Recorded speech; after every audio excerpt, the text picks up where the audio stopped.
escuela dominical. Es grato para nosotros una vez más tenerles por aquí y mucho más tenerles preparaditos y dispuestos a seguir reflexionando en la palabra de Dios. Quisiera invitarles que por favor tengan abiertas sus Biblias en Hebreos capítulo 11. Y por otro lado, también quisiera invitarles que tengan por allí siempre a la mano su cuaderno de anotaciones y sus confesiones de fe. ¿Quién no tiene una confesión de fe bautista de 1689? ¿Quién no la tiene? Ok, William por allá. Ya sabe, David, para que yo creo que ahí todavía queda un par para William. ¿Ah? Hebreos 11.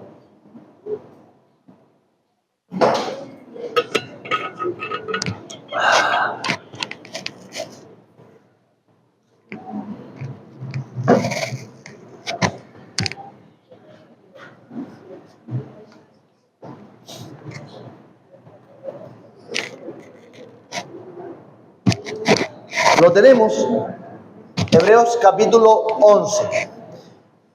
Voy a leer para ustedes y luego de ello oramos. Ya soy, Hebreos 11, ¿lo tienes? Hebreos 11. Ok, Ochoa, Juan, ubicado por allá. Bien, leemos la palabra de Dios. Bueno, vamos a esperar que pase 17, eso. Ahora sí, dice la palabra de Dios. Es pues la fe la certeza de lo que se espera, la convicción de lo que no se ve. Porque por ella alcanzaron buen testimonio los antiguos.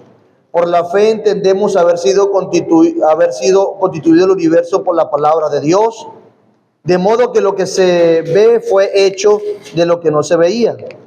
Por la fe Abel ofreció a Dios más excelente sacrificio que Caín, por lo cual alcanzó testimonio de que era justo, dando Dios testimonio de sus ofrendas, y muerto aún habla por ella. Por la fe Enoc fue traspuesto para no ver muerte, y no fue hallado, porque lo traspuso Dios. Y antes que fuese traspuesto, tuvo testimonio de haber agradado a Dios. Pero sin fe es imposible agradar a Dios, porque es necesario que el que se acerca a Dios crea que le hay y que es galardonador de los que le buscan. Por la fe, Noé, cuando fue advertido por Dios acerca de cosas que aún no se veían, con temor preparó el arca en que su casa se salvase. Y por esta fe condenó al mundo y fue hecho heredero de la justicia que viene por la fe. Por la fe Abraham, siendo llamado, obedeció para salir al lugar que había de recibir como herencia, y salió sin saber a dónde iba. Por la fe habitó como extranjero en la tierra prometida, como en tierra ajena, morando en tiendas con Isaac y Jacob, coherederos de la misma promesa. Porque esperaban la ciudad que tiene fundamentos, cuyo arquitecto y constructor es Dios. Por la fe también la misma Sara, siendo estéril, recibió fuerza para concebir y dio a luz aún fuera del tiempo de la edad, porque creyó que era fiel quien lo había prometido. Por lo cual también de uno, y ese ya casi muerto, salieron como las estrellas del cielo en multitud y como la arena innumerable que está a la orilla del mar. Conforme a la fe murieron todos estos sin haber recibido lo prometido, sino mirándolo de lejos y creyéndolo y saludándolo y confesando que eran extranjeros y peregrinos sobre la tierra. Porque los que esto dicen claramente dan a entender que buscan una patria. Pues si hubiesen estado pensando en aquella de donde salieron, ciertamente tenían tiempo de volver, pero anhelaban una mejor, esto es, celestial. Por lo cual Dios no se avergüenza de llamarse Dios de ellos, porque les ha preparado una ciudad. Por la fe Abraham, cuando fue probado, ofreció a Isaac y le fue...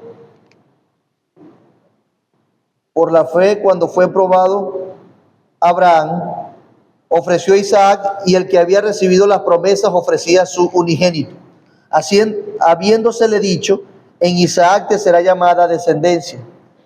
Pensando que Dios es poderoso para levantar aún de entre los muertos, de donde, en sentido figurado, también le volvió a recibir. Por la fe bendijo Isaac a Jacob y a Esaú respecto a cosas venideras. Por la fe Jacob, al morir, bendijo a cada uno de sus hijos, a los hijos de José, y adoró apoyado sobre el extremo de su bordón. Por la fe José, al morir, mencionó la salida de los hijos de Israel y dio mandamiento acerca de sus huesos. Por la fe Moisés, cuando nació, fue escondido por sus padres por 3 meses, porque le vieron niño hermoso y no temieron el decreto del rey. Por la fe Moisés, hecho ya grande, rehusó llamarse hijo de la hija de Faraón, escogiendo antes ser maltratado por el pueblo de Dios que gozar de los deleites temporales del pecado, teniendo por mayores riquezas el vituperio de Cristo que los tesoros de los egipcios, porque tenía puesta la mirada en el galardón. Por la fe dejó a Egipto, no temiendo la ira del rey, porque se sostuvo como viendo al invisible. Por la fe celebró la Pascua y la aspersión de la sangre, para que el que destruía a los primogénitos no los tocase a ellos. Por la fe pasaron el mar rojo como por tierra seca, e intentando los egipcios hacer lo mismo, fueron ahogados. Por la fe cayeron los muros de Jericó después de rodearlos 7 días. Por la fe Rahab la ramera no pereció juntamente con los desobedientes, habiendo recibido a los espías en paz.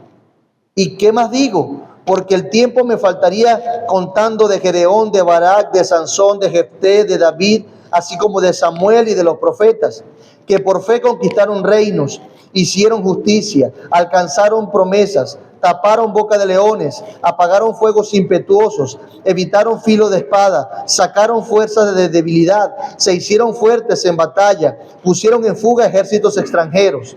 Las mujeres recibieron sus muertos mediante resurrección, mas otros fueron atormentados, no aceptando el rescate, a fin de obtener mejor resurrección.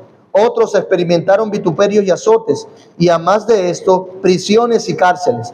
Fueron apedreados, aserrados, puestos a prueba, muertos a filo de espada, anduvieron de acá para allá cubiertos de pieles de ovejas y de cabras, pobres, angustiados, maltratados, de los cuales el mundo no era digno, errando por los desiertos, por los montes, por las cuevas y por las cavernas de la tierra. Y todos estos, aunque alcanzaron buen testimonio mediante la fe, no recibieron lo prometido, proveyendo Dios alguna cosa mejor para nosotros, para que no fuesen ellos perfeccionados aparte de nosotros. Vamos a orar. Padre bueno, queremos alabarte y bendecirte, honrar tu santo nombre, agradecerte, Señor. Gracias porque tu palabra es un testimonio increíble de hechos y portentos que tú has llevado a cabo en la historia. Tu palabra es una obra excelsa que pone en otro nivel, en otra categoría, cualquier tipo de otra literatura, Señor. Tu palabra excede nuestro pensamiento y cautiva nuestra reflexión al ver cómo por tu espíritu usaste y levantaste hombres para que comunicaran tu voluntad. Gracias, Señor. Gracias porque en ella tenemos las promesas, las verdades, las advertencias, los ayes y las bienaventuranzas que tanto necesitamos para seguir nuestro peregrinaje a la Jerusalén celestial. Gracias porque no has dejado nuestra fe sin fundamento, al contrario, nos has dado promesas hermosísimas. Nos has permitido, Señor, tener en nuestra mano todo lo necesario para la fe y la conducta, de tal manera que te esperemos como unas buenas vírgenes, Señor, con nuestras lámparas llenas de aceite. Gracias, Señor. Ahora sigue enriqueciendo nuestro corazón y te ruego, por favor, que esto no quede en nuestro intelecto, antes bien, que por la obra de tu Espíritu podamos ser convencidos, fortalecidos cada día más, animados, llenos de esperanza, de amor, de valentía, con la esperanza fresca en nuestra mente y corazón para andar y vivir de manera piadosa y santa mientras tú regresas, Señor. Ayúdanos, salva a pecadores, edifica a tu pueblo, glorifícate hoy una vez más, te lo ruego, en el nombre de Jesús. Amén. Amén.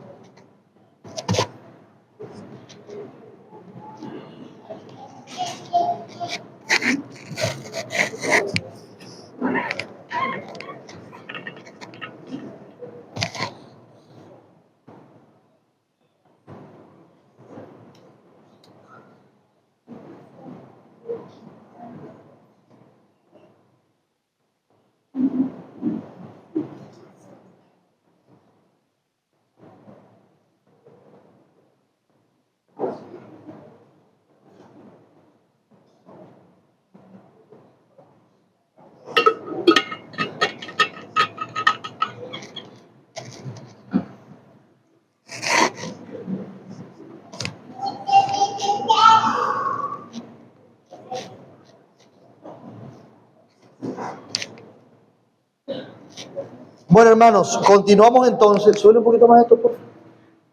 Continuamos entonces con nuestros temas de escuela dominical. Y como es de costumbre, quiero invitarles a que por favor me ayuden. Acompáñenme a recordar lo que vimos por lo menos la última clase. Cuéntenme. ¿Qué vimos la última clase? Ajá. ¿Que la salvación cómo era? Por gracia. Por gracia, por medio de la fe. Muy bien. ¿Qué decíamos de la gracia en Cristo? Muy bien. ¿Qué decíamos de la gracia? ¿Eve? Que era un regalo no merecido y por eso no se exigía. ¿Ok? No era algo que se exige. Se ruega, se suplica, como la misericordia. Josuán y luego la hermana May. No tuvimos que hacer algo para merecerla, muy bien. No merecido. Pero ¿qué decíamos además de eso? Que era un favor no merecido, que se le da a alguien, pero le colocábamos un plus. ¿Qué es lo que decíamos? Muy bien. Como bien lo recuerda Carla, la gracia es un regalo no merecido para alguien, no solamente que no se lo merecía, sino que se merecía todo lo contrario. ¿Ok? Y eso era importante. Lo que estamos queriendo decir entonces que la salvación es que un regalo viene de otro, voluntariamente lo dio, y eso destaca la elección divina. Dios soberanamente, por el afecto de su voluntad, elige por pura gracia a los suyos. Y luego, ¿cómo se identifican a aquellas personas a los cuales Dios le dio la gracia como un don, como un regalo? ¿Cómo se identifican esas personas? Son hijos, muy bien. ¿Qué más?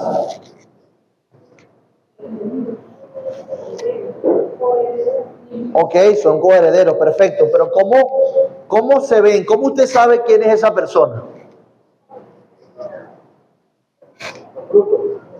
Ok, por sus frutos. Pero recuerden el tema. Estamos hablando de la salvación por medio. Muy bien. Entonces, ¿cómo se ven aquellos? ¿Qué hacen aquellos que han recibido como un regalo la gracia de Dios? La salvación. ¿Ah? Son regenerados. ¿Pero qué ejercen? Creen. Hay fe. Por gracia, por medio de la fe, no por obras. Es decir, que está diciendo que ninguna de las dos cosas son obras. Simplemente son regalos. Y esto no es de vosotros, sino que es don de Dios. Pero importante, vean que quien ejerce la fe no es Dios. Dios da la fe como un regalo, pero Él no la ejerce. Él la da. Él es el benefactor. Hablando de la fe, quien ejerce la fe, ¿quién es? La persona, el que recibe la gracia, que ahora se le da la fe y cree. De allí que yo les diga, ¿cómo se identifica a las personas que han recibido la gracia de Dios? Se identifican porque ejercen esa fe que Dios les regaló. La ejercen, la ponen en acción en ese sentido, creyendo y abrazando las promesas de Dios. Es decir, bueno, sí, él es salvo por gracia, pero nadie sabe que es salvo por gracia porque no cree, no ejerce la fe. No, una cosa va con la otra. Necesariamente, aquel que es salvo por gracia, por méritos de Cristo, tiene fe en Cristo. Y tener fe en Cristo también es un don, es un regalo, es una expresión de la obra de Dios en él. Y ahora yo quiero detenerme por un momento aquí para ampliar un poco más de la fe, del tema de la fe, porque nos quedamos en su momento hablando de la fe como un don de Dios, como el obrar en la salvación de Dios sobre el individuo que está muerto en sus delitos y pecados. Pero vamos a reforzar la idea. Sí, la Biblia habla de esa manera, pero también la Biblia habla de que aquel que quiere ser salvo tiene que hacer algo. Y mire cómo nosotros hablamos. ¿Qué es lo que tiene que hacer el que quiere ser salvo? Creer. Pero vean, tiene que. Estamos expresando una acción, pero eso no se contradice con el hecho de que la fe sea un regalo de Dios. Eso se armoniza con la soberanía de Dios y la responsabilidad del hombre. ¿Cómo? Bueno, que de manera interna el Espíritu Santo obra en las personas, le da de su gracia, entienden su pecado y ahora ellos buscan, recuerdan lo de la conversión, la reconciliación con Dios y creen. Por eso es que nosotros vamos a predicar el Evangelio y le decimos, creen en el Señor Jesucristo. Las personas no son conscientes en ese punto de su muerte espiritual, de su estado depravado, de la soberanía de Dios ejerciéndose como un Dios, como un don interno que le da sobrenaturalmente a las personas. Porque Dios decidió obrar la fe en las personas, haciéndolos sentir culpables, que ellos entiendan su pecado. Por lo tanto, cuando hablamos con un inconverso y queremos predicar el Evangelio, necesitamos decirle, cree en el Señor Jesucristo. Cree. ¿Y qué pasa si la persona cree y ejerce la fe? Es salva.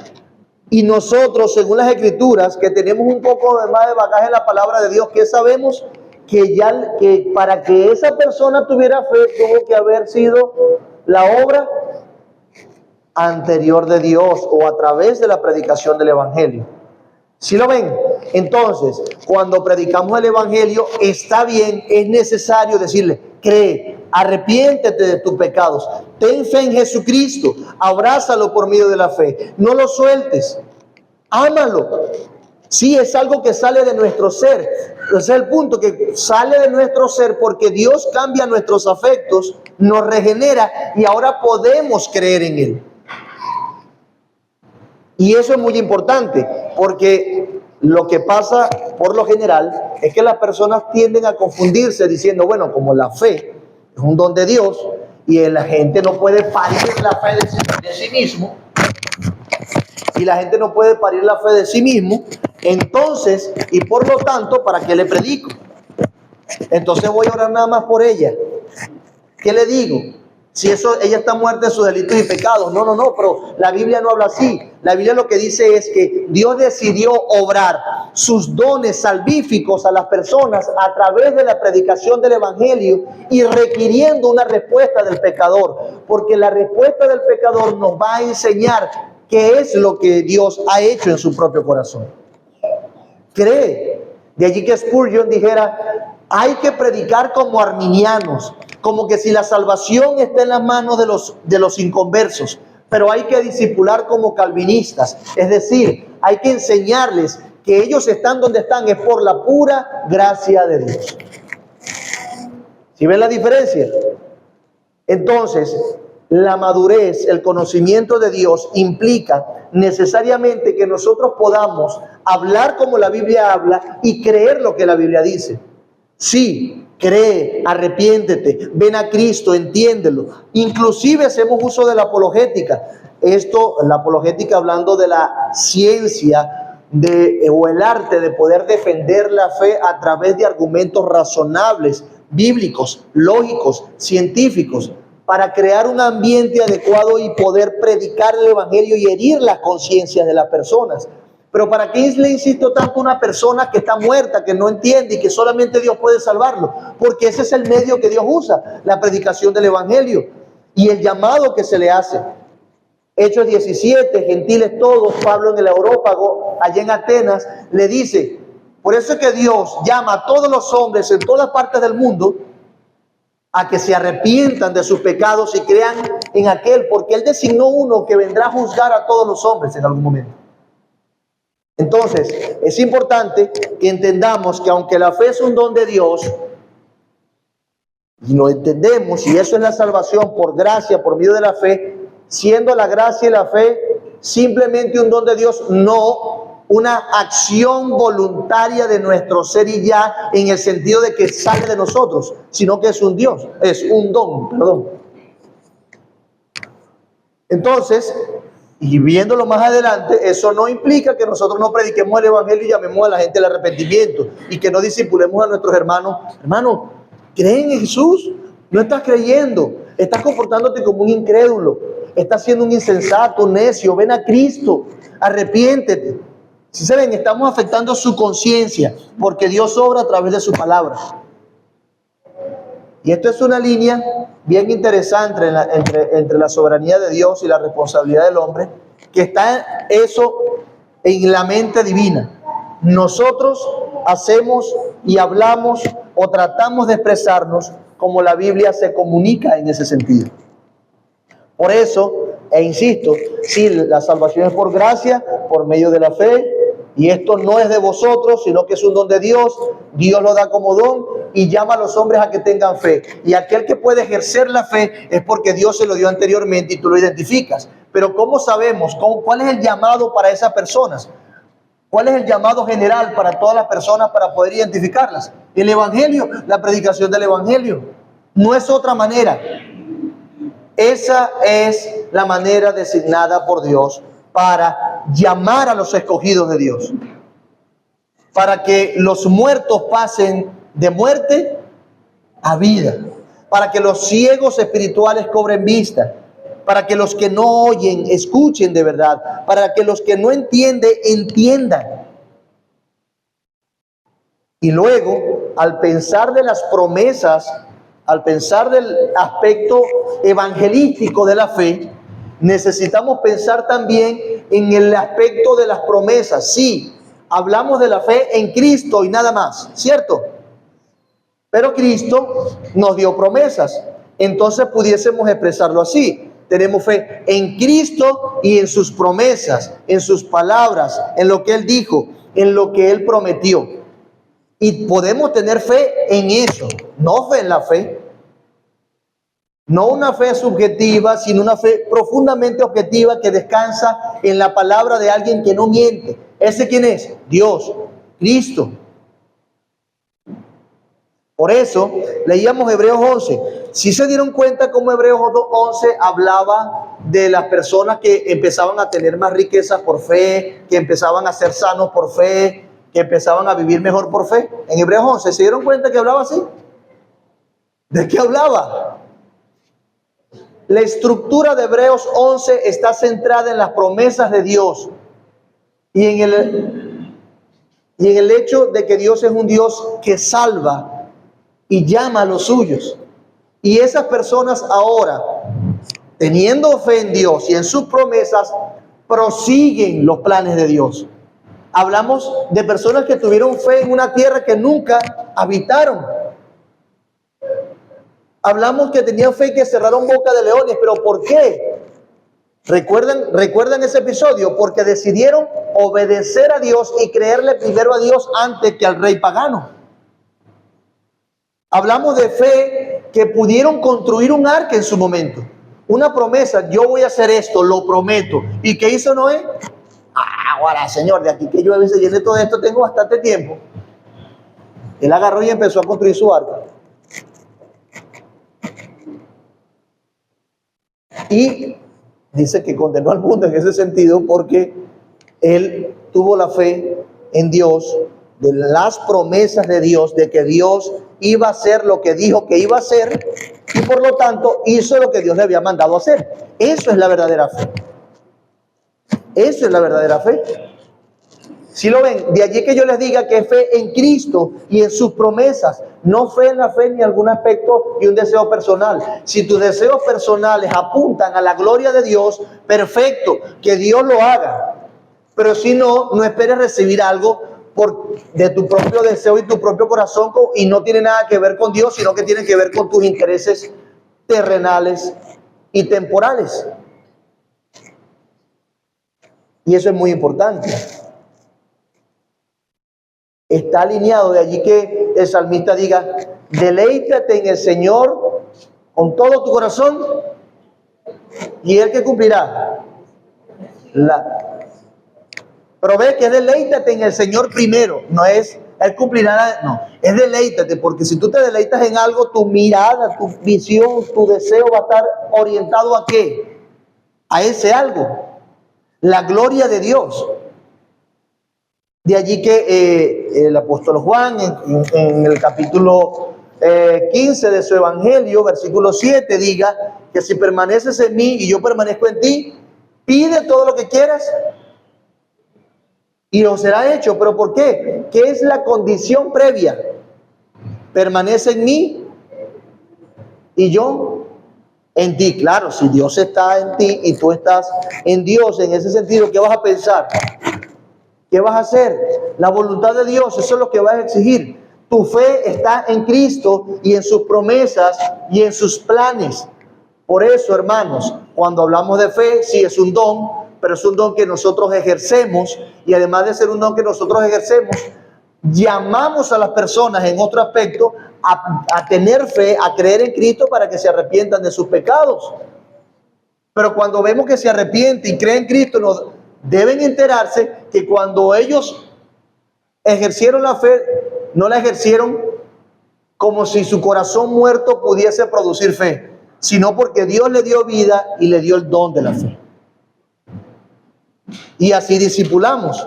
Ahora como creyentes, ¿qué hacemos? Tenemos que tener fe en ¿qué? En Cristo y sus promesas, sus planes, su palabra, su verdad, lo que Él ha dicho. ¿Cierto? Entonces empezamos a creer en su venida, empezamos a creer que tenemos cielo nuevo y tierra nueva, empezamos a creer que la resurrección viene, que tendremos cuerpos glorificados, empezamos a creer que no sabemos cuándo es que viene exactamente, empezamos a creer que sus planes o su deseo que sean salvos pecadores, que su iglesia sea santificada, que yo me niegue a mí mismo, que tome mi cruz cada día y siga, y todo lo que vivo, lo vivo en función de esas promesas que me las dio Cristo, no en otra cosa. ¿Sí se dan cuenta? Empezamos a abrazar las promesas de Dios y tener cualidades, virtudes, prácticas, acciones, actitudes, sentimientos, un coraje, como lo que lo tuvieron los ejemplos de Hebreos 11. ¿Por qué? Porque de eso se trata la fe. La fe es la certeza de lo que se espera, la convicción de lo que no se ve. ¿Qué es lo que hicieron estos hombres? Se dieron cuenta, puro viendo al futuro y a lo que no veían en ese momento. Dios lo prometió, pero Él lo dijo y lo va a cumplir. Y podían seguir adelante. Pero fue lo que Dios dijo, no en tu optimismo, repito.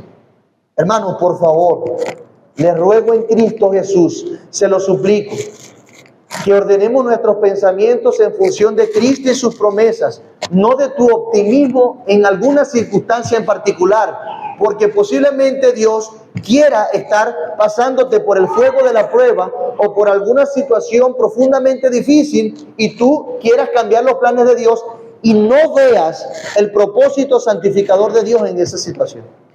Es peligroso porque te centras en ti. Muy peligroso, por eso es que su optimismo, su manera de ver las cosas, su forma de hacerlas, sujétenla, supedítenla, átenla a las promesas de Dios en Cristo. Bueno, porque yo sé que Dios quiere algo mejor para ti, pero ya lo vimos en los grupos familiares, ¿lo recuerdan? Claro, lo mejor que quiere para ti, el bien que quiere para ti es la santificación, que seas como Cristo. Entonces, no simplifiquen, no aligeren, no ensucien los propósitos divinos, las promesas divinas, por querer usted ser optimista y estar en una mejor condición aquí en la tierra. Porque si es creyente y se le ha dado la fe como un don, su esperanza final y suficiente no está en esta tierra durante 80 años si es que llega. Su esperanza está en los cielos, que usted sepa. De allí que puede soportarlo todo. Bien, ¿entendido? Por eso yo quisiera, antes de pasar al otro tema, que nosotros pudiésemos tomar esto con la seriedad que implica. Pero cuando digo con la seriedad, es que todos los esfuerzos que nosotros podamos hacer para enseñar la palabra de Dios van a verse totalmente frustrados si nosotros dejamos eso en nuestra mente y no baja nuestro corazón. Y en el ejercicio diario necesitamos aplicarlo entonces, pensar en eso, reflexionar cómo yo estoy pensando, cómo estoy orando, en qué estoy creyendo, cuáles son las promesas de Dios. Porque si no las conoces ni siquiera saben a qué abrazar. En los momentos de dificultad, de alegría y de gozo, que también son muy peligrosos porque crees que estás bien y te olvidas de Dios. Entonces, veamos que necesitamos meditar en estas verdades, no solamente el domingo, e impresionarse por cosas nuevas que aprende. Anótelas, reflexiónelas, ámelas, ore por eso, pregunte, converse acerca de eso, predique eso. Si no, vamos a estar toda la vida diciendo, soy cristiano porque voy a la iglesia y sé 5 cosas, pero mi corazoncito está lejos de Dios. No sé cómo abordar las situaciones difíciles de mi vida, no sé cómo tener fe realmente en Dios, no sé cómo abordar mi propio pecado, el pecado de mi hermano, mis relaciones eclesiásticas, mis relaciones laborales, familiares, no sé, porque sí, estoy en una iglesia reformada, pero eso está allá. Entonces, vamos del pastor para que nos dé toda la respuesta, pero ustedes tienen la capacidad dada por el Espíritu Santo, puesto los ojos en Jesús, el autor y consumador de la fe, de interpretar y sobrellevar esas situaciones difíciles, como lo hicieron todas estas personas. No porque yo o otro hermano no pueda participar, sino porque el hábito debe formarse en función del bien que la palabra de Dios produce en mí. Y que el resto vaya añadiéndose. Necesito que me respondan a esta pregunta, no sé, una situación compleja, pero por lo menos que hagamos el ejercicio. Tu fe es tu fe. Tu relación con Dios es tu relación con Dios y debes ejercitarla. Debes pensar en tu Señor, en tu Dios, por medio de la fe, porque se te dio la gracia como un don. Y muchas veces estamos frustrados, no crecemos, niños espirituales, no avanzamos, porque no pensamos cómo el Evangelio afecta día a día mi vida, sino que lo relegamos a, como romanistas, católicos romanos, vamos a tener que ir para la iglesia todos los domingos porque para estar bien con Dios. Pero no nos interesa que venga a la iglesia si solamente está usando eso para salvarse por su propia fuerza. Nos interesa que venga, escuche y aplique eso a su corazón y que se vean frutos de verdad. Entonces piensen en la fe y en la gracia de esa manera.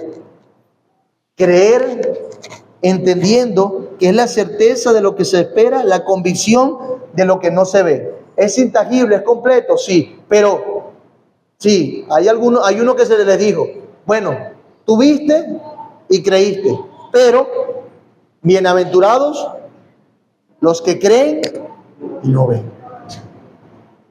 Y eso es porque las promesas de Dios están allí.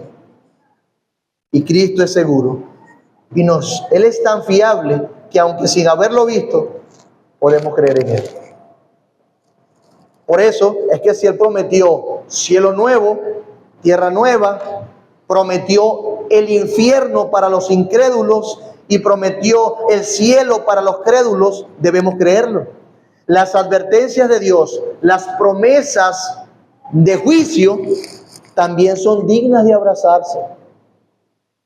Las promesas de condenación necesitamos creerlas, porque esas van a condicionar nuestro peregrinaje para poder seguir avanzando en nuestra fe y alejarnos del pecado. Es una manera que Dios usa para motivarnos y apartarnos del pecado. De allí que una de nuestras doctrinas ortodoxas también sea acerca de las cosas futuras, que sea hablar un poco de escatología, de lo que viene en el futuro, que por supuesto no sé qué va a pasar.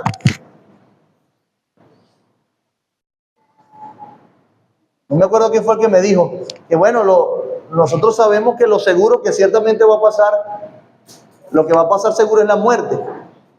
Pero me decía, no necesariamente la muerte, porque no me acuerdo quién fue el que me dijo. Él me decía, no necesariamente la muerte, porque si Cristo viene a alguien antes, algunos no van a morir, ¿verdad? Simplemente serán llevados a juicio. Pero inclusive en ese sentido estamos equivocados en el dicho. Por eso es que es necesario detenernos y ver. Mi vida no se trata solamente de lo que voy a comer y vestir, ¿cierto? Jesús lo dejó claro. El reino de los cielos no se trata de eso, sino de lo que viene delante. Y aquí la pregunta aplicativa de entrada es: ¿cómo yo estoy viviendo a la luz de las cosas venideras? Pregúntate eso. ¿Estás corriendo detrás de algo o estás corriendo detrás de la eternidad? ¿Cómo yo estoy viviendo y creyendo, dando mis pasos, conduciendo mi familia, trabajando, administrando mi dinero, administrando mi tiempo, administrando mis recursos a la luz de las cosas venideras? Porque eso es una doctrina ortodoxa. Hay cosas importantes en la palabra de Dios acerca de las cosas futuras que si usted no la cree, no es cristiano. Así como es el caso de que si no creen que Cristo es Dios y hombre, entonces no es cristiano. Así pasa con las cosas venideras. Y de allí que venga la palabra escatos, cosas futuras, ¿no?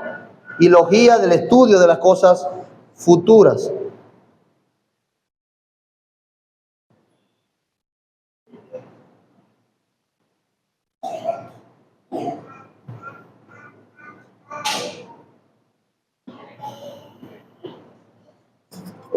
Hay tres cosas principales que todo creyente en el planeta, a pesar de sus diferencias escatológicas, deben creer.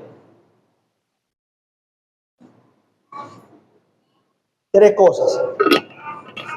¿Alguien las sabe? Vamos a ver. Díganme. ¿Cuáles cosas son? La venida de Cristo. Cristo viene, muy bien. ¿Qué más? Juicio, muy bien. Juicio final.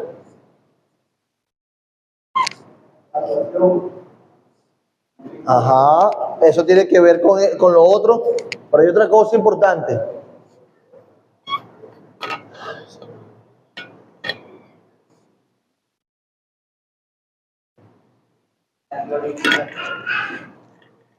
No, porque algunos no serán glorificados. Algunos no serán glorificados. Hay tres cosas acerca de las cosas venideras que definen a un creyente, a pesar de su perspectiva escatológica, en el sentido de que si es premilenial, amilenial, posmilenial. Esas tres posturas creen siempre, o las posturas cristianas creen tres cosas: la segunda venida de Cristo, el juicio y falta una. Muy bien, la resurrección de los muertos. No, que si la tribulación viene antes, que si viene después, que si lo alcanzó, que si los 1000 años, que si esto, que si los testigos, que si viene. Bien, podemos tener alguna de esas diferencias. Pero si alguien me viene y dice, no, Cristo no va a regresar, no es creyente. No, Cristo, no va a haber juicio. No va a haber juicio. Dios es Dios de amor. Él no va a juzgar nunca. No, pero ¿qué es eso? Pero tú eres loco, que los muertos resucitan. No, vamos a encarnar. Tampoco. ¿Por qué, mi hermano? ¿Por qué eso es tan contundente? Porque necesariamente las verdades de la salvación están unidas a una verdad futura. Reflexionemos sencillo. Cuando usted predica el evangelio, ¿qué hace? ¿Qué le dice a las personas? ¿De qué le advierte? De la condenación. ¿Y la condenación eterna es ahorita? Sí, va a haber un momento más consumado donde será echado en ese tiempo. Por ahora estamos en un tiempo donde la persona, si se arrepiente, cree. Pero en el futuro va a haber una condenación eterna donde ya no hay reparo, ya listo. Eso del purgatorio es mentira. Entonces, en esa condenación eterna se le advierte a la persona y se le dice: cree o serás echado al infierno. Entonces, note que la predicación del evangelio que usted hace es una predicación escatológica. Ok, ¿qué pasa si se arrepiente? Salvo. ¿Y qué es la salvación? Levante su mano. Ajá. Diego. Ok. Pero, ajá, ¿y qué va a pasar? Ya, ajá, me reconcilié. Y, ajá. Liberación de la condenación para estar en qué? ¿Cuál es el contraste? Vida eterna, ¿cierto? Es decir, vida eterna. Y tienes que responder varias preguntas. O sea, bien, ya no voy a morir, sino que voy a vivir. ¿Con quién? Habla de futuro. ¿Usted vive ahorita con Cristo personal? Bueno, personalmente sí, pero digo, presencialmente. No. Perfecto. Es algo futuro. Perfecto. ¿Qué más promete? El Evangelio. Juan.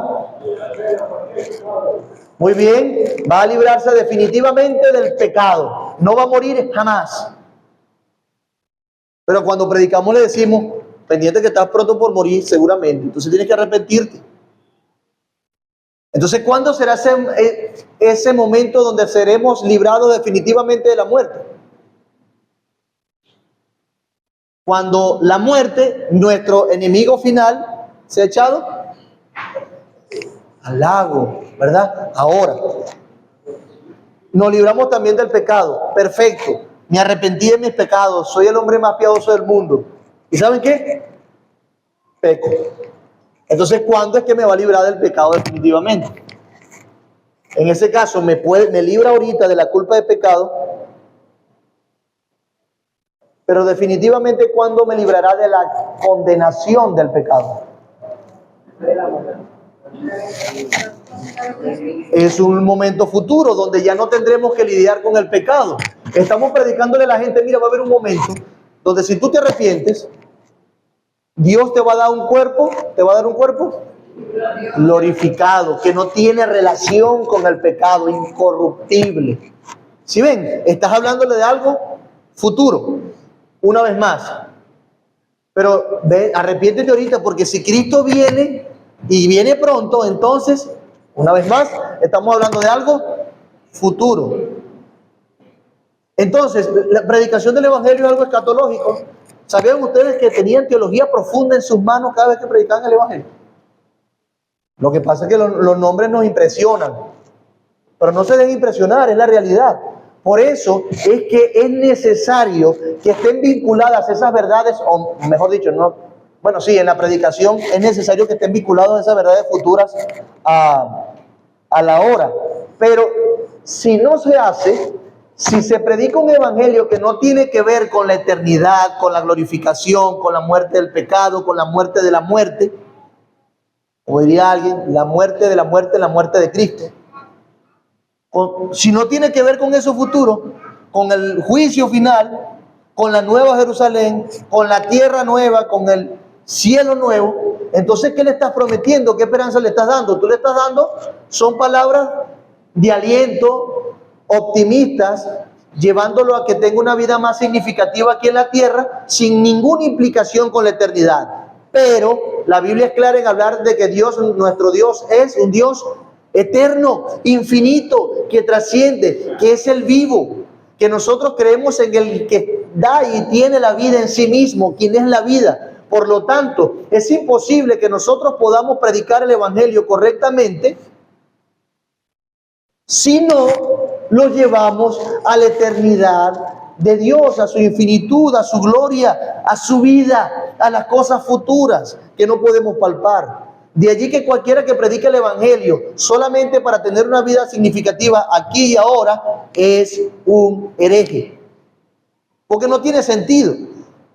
Entonces me salvó del pecado, del infierno, para tener una vida aquí millonaria, feliz y contenta, llena de fama, pero cuando me muera, ¿qué? ¿En qué pienso? Si yo no quiero morirme, porque si me muero voy a dejar los beneficios de aquí. Una vez más, la predicación del evangelio es escatológica, porque nos enseña acerca de las riquezas eternas y celestiales, de lo que verdaderamente debemos anhelar. Estas personas hablaron de la resurrección y creyeron de la resurrección. Hebreos 11, ¿lo recuerdan?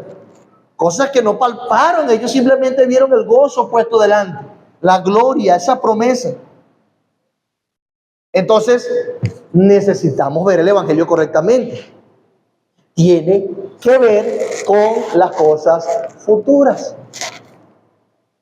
Tiene que ver que se nos da algo mucho mejor, que realmente satisface nuestra alma ahorita, pero será más completo, consumado ¿cuándo?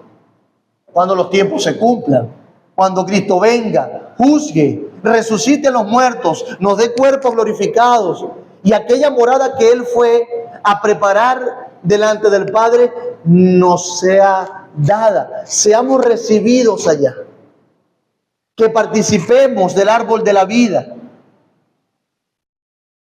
que caminemos por las calles gloriosas de la Nueva Jerusalén, de la Sión celestial. Hermanos, necesitamos entender eso. Si no, usted está teniendo una religión vacía. Si no, usted está teniendo algo sin fruto, algo insípido. Usted está disfrutando buenas relaciones, usted está disfrutando a veces buenas enseñanzas, usted está disfrutando de comer y beber aquí en la tierra, sonreírse de vez en cuando, pero no está disfrutando del cielo. Y si no disfruta del cielo y no cree en eso, entonces y en consecuencias no ha nacido de nuevo. Está usando la rampa de las buenas relaciones y del hermoso ambiente que ofrece una iglesia cristiana y una manera de pensar moral. Y eso es peligroso, muy peligroso, porque nos engañamos. Tiene que ver con cosas futuras. Ya entienden mejor por qué Jesús dice, no teman a los que pueden matar el cuerpo, pero con el alma no pueden hacer nada. Hermano, ¿qué tanto te interesa tu cuerpo y el bienestar actual en esta vida que perece?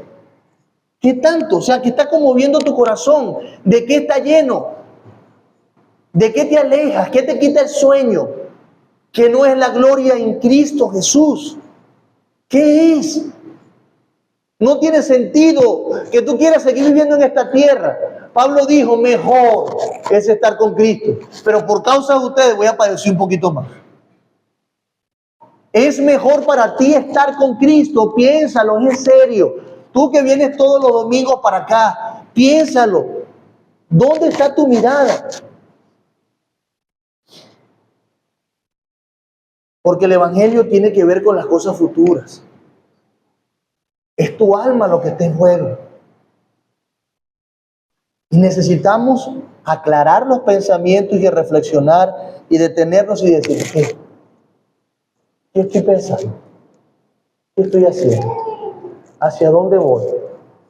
¿Por qué voy a la iglesia? ¿Por qué leo la Biblia? ¿Por qué oro? ¿Para qué? ¿A qué Dios? Porque hermanos, el Dios de la Biblia ofrece gloria en la eternidad allá. Gloria, honor.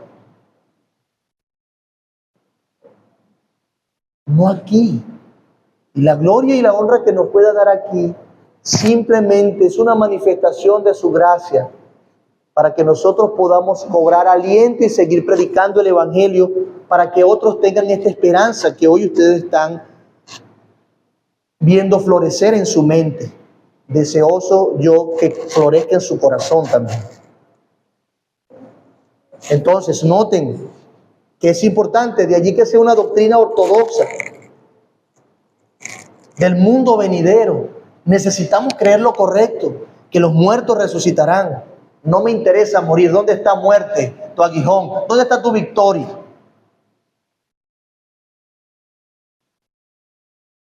La mejor, y es porque este es otro argumento que se usa por lo general y debemos manejarlo con cuidado. La mejor manera de cuidar y de invertir en el templo donde mora el Espíritu Santo, que es tu cuerpo, es invirtiéndolo, derramándolo en los propósitos eternos de aquel que te dará un día un cuerpo glorificado e incorruptible. No en otra cosa. Por eso es que inclusive tus dolores y temores deben retroceder. Teme más bien aquel que puede mandar tu cuerpo y tu alma al infierno. Eso fue lo que dijo Jesús. Eso fue clarito. Y justamente en un contexto cuando los estaba enviando a predicar y les dijo antes, los van a matar, los van a llevar a la sinagoga, los van a llevar, le van a decir, y ustedes no temen. No crean que están mal por eso. Al contrario, bienaventurados sois cuando por mi causa os vituperen, os persigan, os digan toda clase de males contra vosotros, mintiendo. ¿Qué pasó con Cristo? ¿No hicieron eso mismo? Por eso, las verdades del mundo venidero son importantes. Es poner nuestra mirada allá. Es fortalecer nuestra esperanza. Sí, hay cosas que nos llaman la atención de aquí a ahora, pero no es eso nada más. Debemos dejar detrás ciertas verdades escatológicas que no nos dejan afianzar nuestra fe en Cristo y en las riquezas venideras. Deslástrese de todo aquello que lo lleve a arraigarse aquí y ahora y agárrese de las verdades que los atan en la eternidad. Que vamos a morir. Entonces invertí mi vida tratando de no morirme para morirme en algún momento y no hice mi vida invirtiéndola en las cosas que permanecen para siempre. No, sí, buenísima esa lógica. De allí que nosotros digamos, eres un incrédulo, no estás creyendo las cosas que dice la Biblia. Arrepiéntete. Arrepiéntete.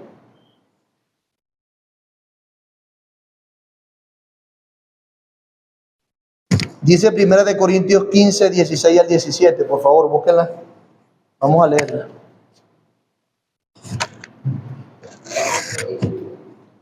15, 17.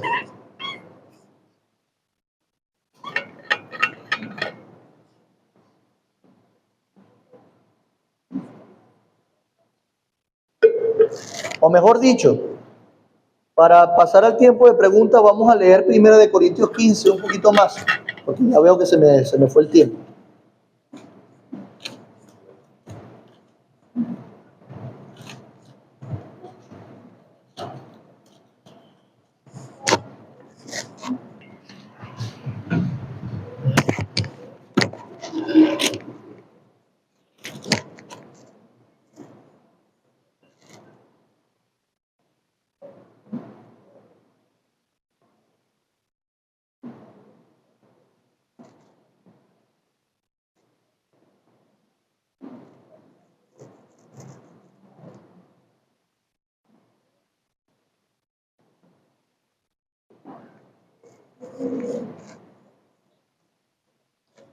Leo para ustedes. Ubíquense en 1 Corintios 15, por favor. Desde el versículo 1. ¿Estamos ubicados? Además os declaro, hermanos, el evangelio que os he predicado, el cual también recibisteis, en el cual también perseveráis. Por el cual asimismo, si retenéis la palabra, escuche bien cómo habla Pablo, que os he predicado, son salvos, si no creen en vano. Porque primeramente os he enseñado lo que asimismo recibí, que Cristo murió por nuestros pecados, conforme a las Escrituras, y que fue sepultado y que resucitó al tercer día, conforme a las Escrituras, y que apareció a Cefas y después a los 12. Después apareció a más de 500 hermanos a la vez, de los cuales muchos viven aún y otros ya duermen. Después apareció a Jacobo, después a todos los apóstoles. Y al último de todos, como a un abortivo, me apareció a mí. Porque yo soy el más pequeño de los apóstoles, que no soy digno de ser llamado apóstol, porque perseguía la iglesia de Dios. Pero por la gracia de Dios soy lo que soy, y su gracia no ha sido en vano para conmigo. Antes he trabajado más que todos ellos, pero no yo, sino la gracia de Dios conmigo. Importante, ¿ven la armonía que hace Pablo entre la gracia y su responsabilidad? ¿Y lo que ha hecho? Porque o sea yo o sean ellos, así predicamos y así habéis creído. Pero si se predica de Cristo que resucitó de los muertos, ¿cómo dicen algunos entre vosotros que no hay resurrección de muertos? Porque si no hay resurrección de muertos, tampoco Cristo resucitó. Y si Cristo no resucitó, vana es también entonces nuestra predicación, vana es también nuestra fe. ¿Se dan cuenta que si la resurrección no existe, vana es nuestra fe? Y somos hallados testigos falsos de Dios, porque hemos testificado de Dios que Él resucitó a Cristo, al cual no resucitó, si en verdad los muertos no resucitan. Porque si los muertos no resucitan, tampoco Cristo resucitó. Y si Cristo no resucitó, vuestra fe es vana. Aún estáis en vuestros pecados, si Cristo no resucitó. Entonces también los que durmieron en Cristo perecieron. Si en esta vida solamente esperamos en Cristo, somos los más dignos de conmiseración de todos los hombres. ¿Sí se dan cuenta? Si usted vive un evangelio esperando nada más algo de Cristo en esta vida, ¿qué es? El más digno de conmiseración.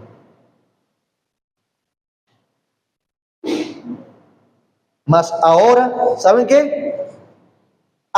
Cristo ha resucitado de los muertos. Primicia de los que durmieron es hecho. Porque por cuanto la muerte entró por un hombre, también por un hombre la resurrección de los muertos. Porque así como en Adán todos mueren, también en Cristo todos serán vivificados. Pero cada uno a su debido orden. Cristo, las primicias, luego los que son de Cristo en su venida.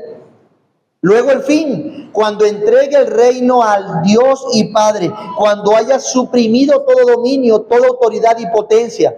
Porque preciso es que Él reine hasta que haya puesto a todos sus enemigos debajo de sus pies. Y el postrer enemigo que será destruido es la muerte. Porque todas las cosas las sujetó debajo de sus pies. Y cuando dice que todas las cosas han sido sujetadas a Él, claramente se exceptúa aquel que sujetó a Él todas las cosas. Es decir, que Dios Padre no está sujeto a Cristo en ese sentido. Pero luego que todas las cosas estén sujetas, entonces también el Hijo mismo se sujetará al que le sujetó a Él todas las cosas, para que Dios sea todo en todos.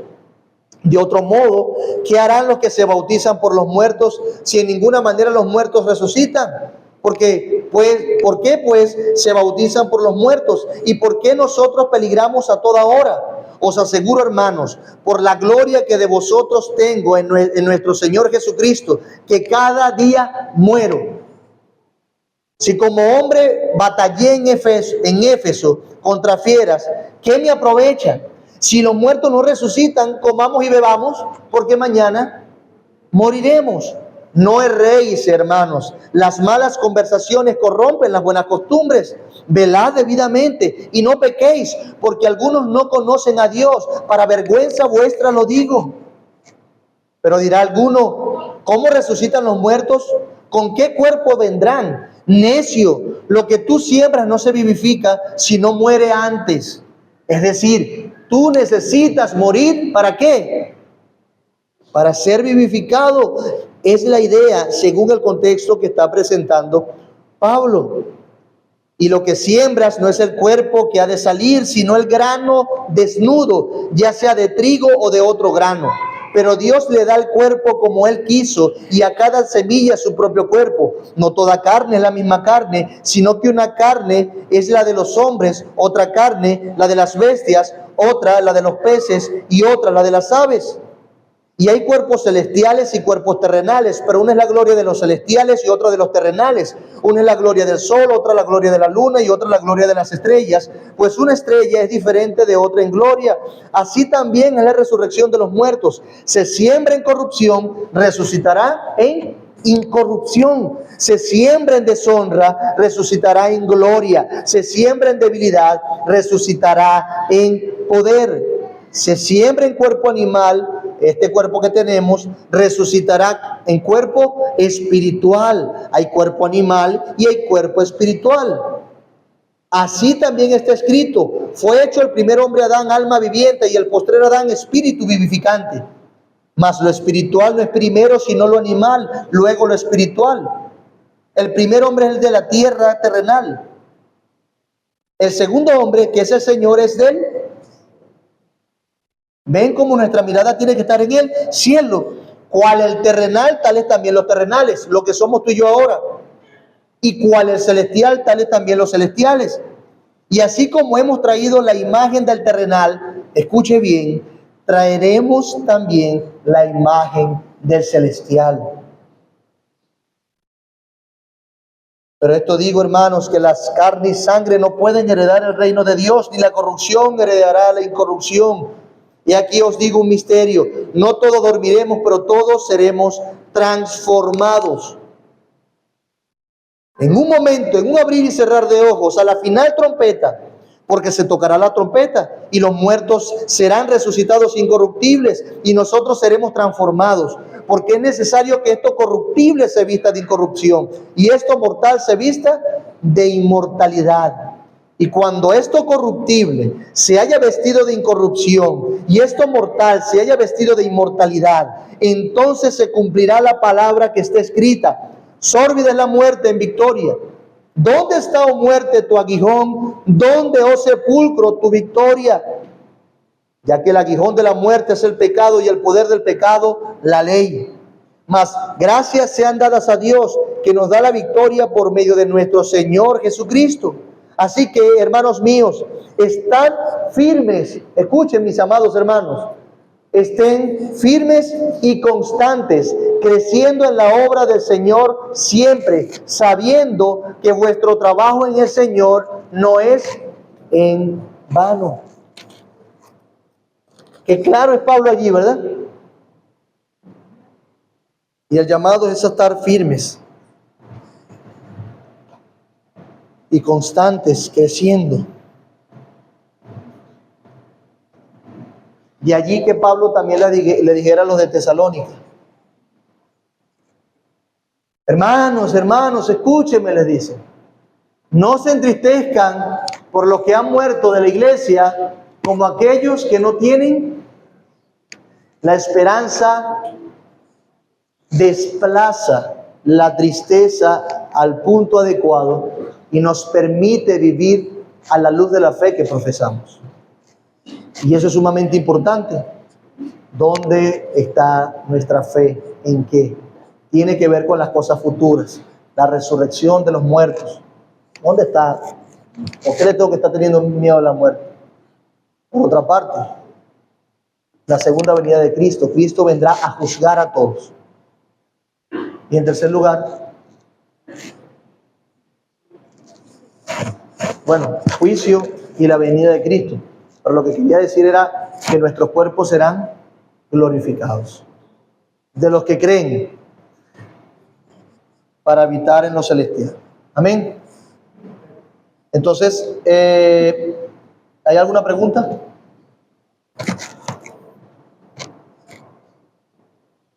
¿Alguna duda? ¿Algún comentario? Aunque primero las preguntas. Luis. Una pregunta que debería pasar más en el cristiano, la primera de Cristo, la segunda de Cristo. ¿Qué debiera pesar más en él? Buena pregunta, vale. No contaba con tu astucia. Bueno, esa es tremenda pregunta porque, bueno, entonces, ¿qué debo anhelar? La segunda venida, pero el punto es que eso es parte del mismo plan. Y las dos verdades se conjugan para aumentar nuestra fe y para ayudarnos a pensar en Dios. Debe pesar en nuestro corazón la primera venida por la vida de Cristo, su vida, sus méritos, su justicia, lo que alcanzó, su muerte, su resurrección en esa venida. Ahora, como ya eso es algo que tenemos, eso es un fundamento para nuestra fe.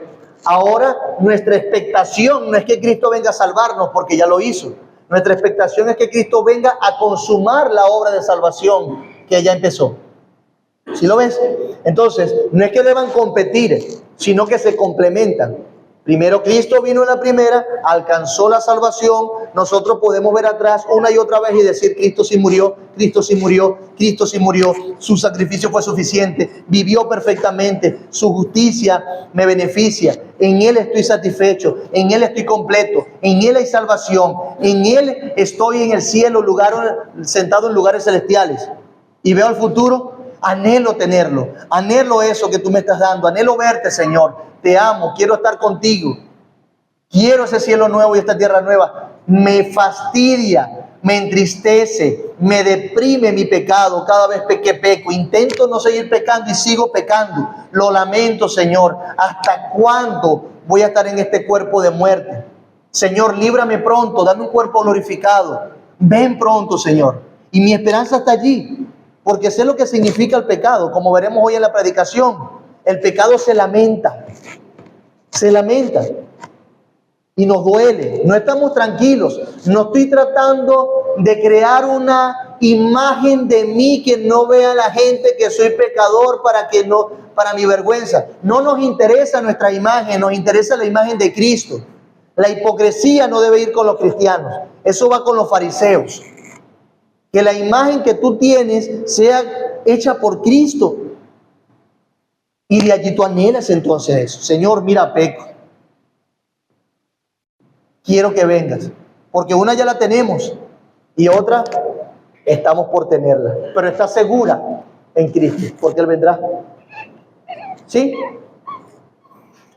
Levantó la mano también. No eras tú solo. ¿Qué más? Hermana Jamie. Abusar de la fe.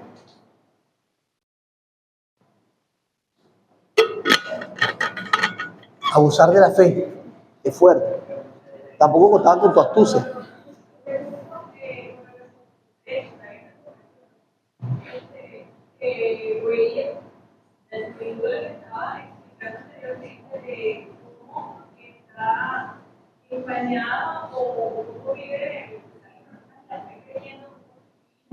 Ok.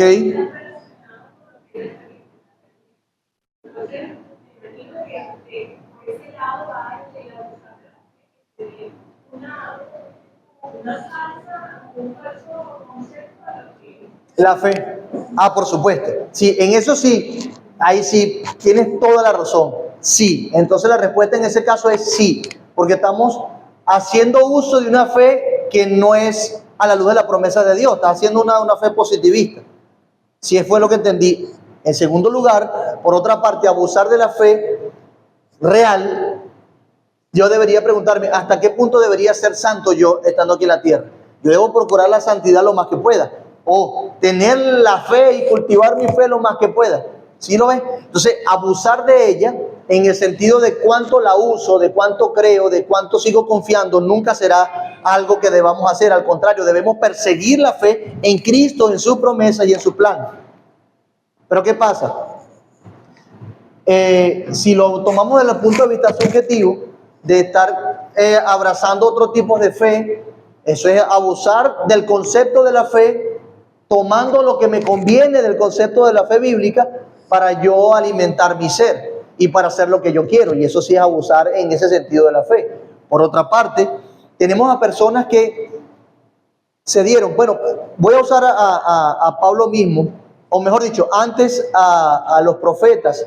Los profetas, por cumplir la voluntad de Dios revelada a ellos y comunicarla a su pueblo, eran capaces de hacer muchas cosas. En el caso de Oseas, casarse con una ramera, con una prostituta, mantener los hijos y mantenerla mientras que ella iba y le era infiel con otros hombres. Dice, bueno, pero tú no quieres un masoquista, Oseas. Pero el punto no es que sea masoquista, como que esté abusando de la fe en Dios. Es que él está ejerciendo la fe en Dios adecuadamente porque Dios le dijo que hiciera eso. Claro, en el caso de él tenemos una fe revelada, específica, y se fue por allí. Tenemos otro. En el caso de Job, mucho antes de Oseas, Job creía en el Señor, vemos todo lo que pasó, y Job siguió creyendo, abrazando al Señor, entendiendo que el mal no puede venir de Dios sin propósito. Y en ese sentido se mantuvo. Bueno, pero ¿hasta cuándo? La mujer se obstinó de la fe de Job y le dijo, maldice a Dios y muérete. Pero él siguió creyendo. Los amigos trataron de persuadirlo, y lo que terminó siendo eso es que él pudiese seguir conociendo mejor a Dios. O sea, su fe estaba intacta y pudo lidiar con esa situación. Por otra parte, tenemos al mismo Jesús. Él murió a los 33 años, por supuesto, decretos eternos, la eternidad, obra salvífica, 33 años, perfecto. Ya muchos de nosotros tenemos más de 33, para mi tristeza. Pero tenemos más de 33. Pero Jesús murió a los 33. Por obra soberana de Dios, por supuesto, planes eternos y redentores, claro que sí. Pero cuando lo vemos de un punto de vista horizontal, Él se desgastó y dijo, yo tengo que morir. O sea, los planes de Dios fueron suficientes. Lo mismo pasó con los apóstoles. Por supuesto, los apóstoles tenían un llamado especial, apostólico. Pero recuerden que los apóstoles llegan a ser el fundamento de la iglesia. Si ellos son los fundamentos de la iglesia, y también los profetas llegaron a ser el fundamento de la iglesia persigue la fe de esos hombres. De hecho, si la iglesia cree otra cosa diferente a lo que dijeron los apóstoles y los profetas, entonces no es iglesia. Y en ese sentido sigue ejerciendo esa fe y está llamado a hacer eso. Por eso tenemos a Pablo, luego tenemos a Tito, luego tenemos a Timoteo, luego tenemos a estos hombres que, aunque eran referentes apostólicos porque eran enviados o comisionados apostólicamente, dieron su vida por eso. Entonces, desde el punto de vista de hacer buenas obras, desde el punto de vista de negarte a ti mismo, desde el punto de vista de creer en Dios y orar, desde el punto de vista de nunca podremos abusar de la fe. Al contrario, se nos invita a abundar en la fe, en las buenas obras, en creer, en orar sin cesar, en amar aunque seamos amados menos, en darnos al servicio, en entregar nuestras mejores fuerzas para el Señor, nuestras vidas. Y esa idea la tenemos en 1 Corintios 7 cuando habla de los solteros. Podemos pensar que solamente para ellos, pero lo que está haciendo Pablo es lo mejor que tienes, dedícalo al Señor. Por eso es que el autor de Eclesiastés decía que el fin del hombre es este. ¿Cuál es? Temer a Dios y guardar sus mandamientos. Porque Él va a juzgar y llama a los jóvenes a que entreguen su vida. Imagínate, son los jóvenes, que son los más cortos, o sea, que ejercen su fe de esa manera. Así que en ese sentido, no debemos ver como que abusemos de la fe. No. Lo más que puedes amar al Señor, hazlo. Eso no significa que nuestra fe no deba ser armoniosa. ¿Qué es armoniosa? Que aunque yo sé que quiero servir porque hay distorsiones de esto, en algunas denominaciones tienes que estar todos los días en la iglesia 4 o 5 horas para decir que tienes fe y que eres cristiano. Pero eso no es la fe bíblica. Eso no está confiando en las promesas de Dios, ni en lo que Dios dijo. ¿Si te das cuenta?